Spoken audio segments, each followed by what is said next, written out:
इसी प्रकार से महाराज श्री के श्रीमुख से कथा प्रसंगों का निरंतर आनंद लेने के लिए पूज्य श्री के आधिकारिक YouTube चैनल को जरूर सब्सक्राइब करें और बेल आइकन को दबा दें।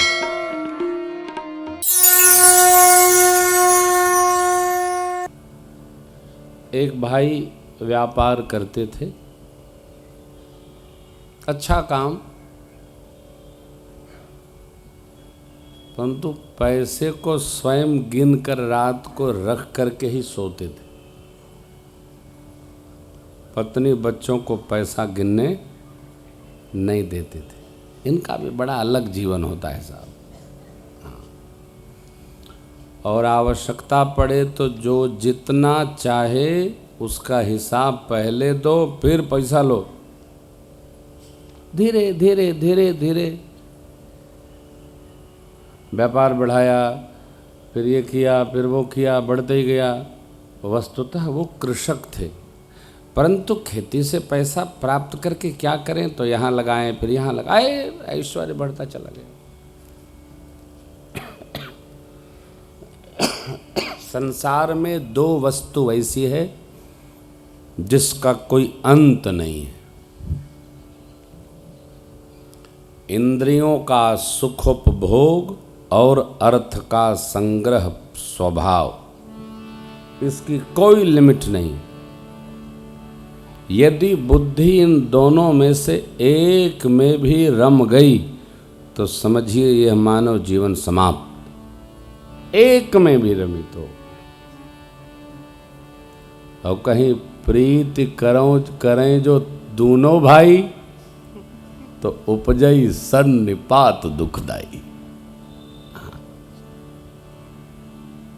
फिर समाप्त करके छोड़ते हैं। तो वो भाई इतना आसक्त हो गया, इतना आसक्त हो गया, पत्नी बच्चों को भी न छूने दे।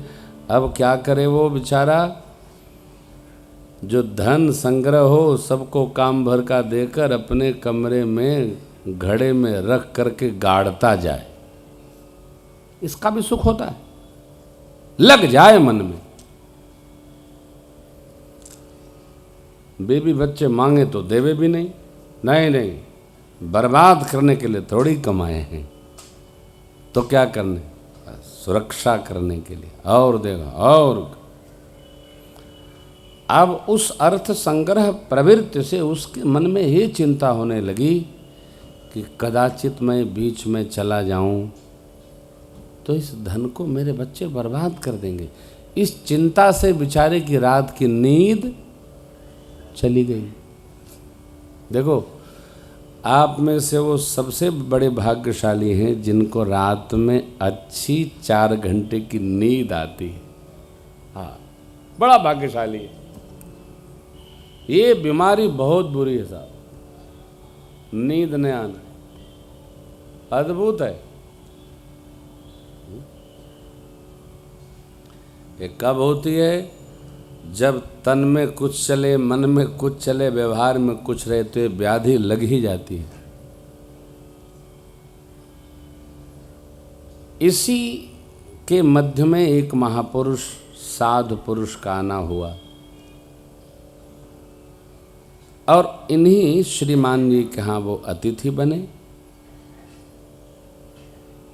उस भाई को लगा कि आज तो आए, बाबा खाएंगे भी, कुछ ले भी जाएंगे, आज का तो कमाई का काम। जय जय सीताराम भाई। आ गए बाबा कहाँ से, न जाने कौनो अनुष्ठान न लेके आए हों, नाना प्रकार चिंतन करने लगे। लेकिन इच्छा न रहते हुए भी अपने पत्नी के प्रेम बस उन्होंने उस महापुरुष का खूब स्वागत किया। जब विश्राम को जाने लगे तब महापुरुष ने पूछा, वत्स आनंद में तो हो? कहा, महाराज बड़ा सुख है, बस एक दुख है। वो क्या है वत्स? अब किसी महात्मा से, संत से आदमी क्या छिपाएगा, इनका कोई मेरे से लेना देना नहीं। बोले, मैंने इतना रुपया इकट्ठा कर रखा है, ये बर्बाद न हो, इसको सुरक्षित रखने की आप कोई विधि बताई। महात्मा बड़े जोर हंसे। बोले वत्स, बड़ी सुंदर विधि है। वो क्या है? इस रुपए का त्याग कर दो। क्या? इतनी मेहनत से कमा कमा के मैंने त्याग करने के लिए रखा है? तो बोले लाला, मैं एक नगर के सेठ का पुत्र हूं। इतने वर्षों पहले मैं महात्मा बन गया, केवल इसी आनंद में कि देखें जो ये अर्थ है, इससे श्रेष्ठ आनंद कहाँ प्राप्त होता है, तो वो है भगवान की भक्ति। तो अब मैं जब भगवान की भक्ति संतों के साथ करने लगा तो मुझे लगा ये तो संसार की सामग्री से करोड़ गुना अधिक आनंद भगवान के भजन में। हम तो कहाँ कर्कश कूड़ा में लगे रहे हैं। फिर मैंने घर छोड़ा और सर्वकाल भगवान का भजन करने लगे। खूब तीर्थ यात्राएं की, संतों का संग किया। जिस पैसे के लिए मैं परेशान रहता था, वह पैसा लोग मेरे भजन करने पर पीछे पीछे लेके दौड़ने लगे। भैया मैं तो छोड़ के आया हूँ, मैं क्या करूँगा। अभी महात्मा उपदेश कर ही रहे थे कि वो भाई जिसकी महीनों से नींद गायब थी, सो गया। क्यों? मानो उस महापुरुष की दिव्यता से उस जीव की चेतना परिवर्तित हो गई और वो अर्थ से मन हटा और परमार्थ में प्रवेश कर गया। तो नींद आ गई है, नींद आ गई। प्रातः काल हुआ, कहते हैं वो वत्स, वो भाई, वो किसान, वो व्यापारी महात्मा के साथ भगवान के भजन में चल पड़े। मेरा भाव यह है, भगवान की भक्ति बाह्य नहीं, आंतरिक। ठीक है, संसार में है, सामान चाहिए, लेकिन किस लिए? भगवान में मन रमता रहे, इसकी पुष्टि तुष्टि के लिए। उसी में बुद्धि रम गई तो व्यर्थ होगा। और जैसे जैसे अर्थ का लाभ दिखता है, वैसे वैसे लोभ वृद्धि होती। वो मणि जो ज्ञान रूपी मणि है, उसको तो हवा आकर, क्योंकि वो दीप की लौ जल रही है, उसको बुझा देगी। यहां कोई खतरा नहीं, यहां नाश भी नहीं करना, यहां वात से बुझना भी कुछ नहीं है। क्यों?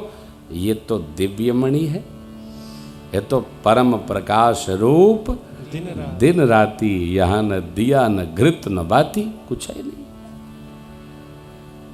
तो लोभ नहीं आता। हाँ, भगवान के नाम जप में अधिक भाव रमे, ये क्या है? यह भक्ति का विश्वास है, ये लोभ नहीं। कान प्रभु ने सो स्वतंत्र अवलंबन आना, तेहि आधीन ज्ञान विज्ञाना। भक्ति स्वतंत्र है, भक्ति परतंत्र नहीं है। और मैंने बैठते ही आपसे निवेदन किया, क्रिया नहीं, सहजावस्था। क्रिया करेंगे तो अच्छे बुरा सोचना पड़ेगा। एकदम क्रिया से बाहर निकलो। तो क्या करें महाराज? 9 की चर्चा है, जिसमें आपकी रुचि हो वो करो। श्रवण करो भक्ति, कीर्तन करो भक्ति, स्मरण करो भक्ति, भगवान की सेवा करो भक्ति, भगवान की पूजा करो भक्ति, भगवान को कुछ कुछ सुनाते रहो भक्ति, वंदनम। कुछ मत करो, हम राम जी के, राम जी हमारे हैं, हम राम जी के भक्त, राम जी हमारे। बस भक्ति, ये भक्ति। महाराज कुछ करे नहीं तो कैसे? न करो, देखो सधती है कि नहीं। हम क्रिया कर करके और झंझुआते, टेंशन बनाते। भगत लोग घर में तनाव पैदा करते।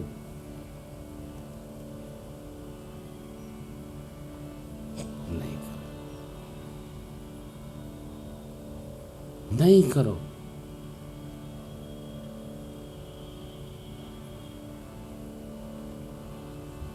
मेरी माला यहां थी, कोई उठा ले गया, चील ले गई।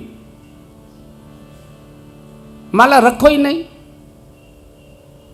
और रखते हो तो कहां रखना है उसकी व्यवस्था करो। घर को तनाव में न डालो भाई। मेरी आचमनी यहीं थी, पतली सफेद रंग की, कौन ले गया? कौन ले जाएगा? भगत को अस्त व्यस्त नहीं रहना, पस्त नहीं करना किसी को। कौन सी भक्ति है क्या? कहीं लिखा है श्रवणम कीर्तनम विष्णु स्मरणम पाद सेवनम अर्चनम वंदनम दास्यम। हम कौन सी करते हैं? आत्मनिवेदनम क्या करते हैं? नहीं करो। क्या? लोभ बात नहीं ताहि बुझावा।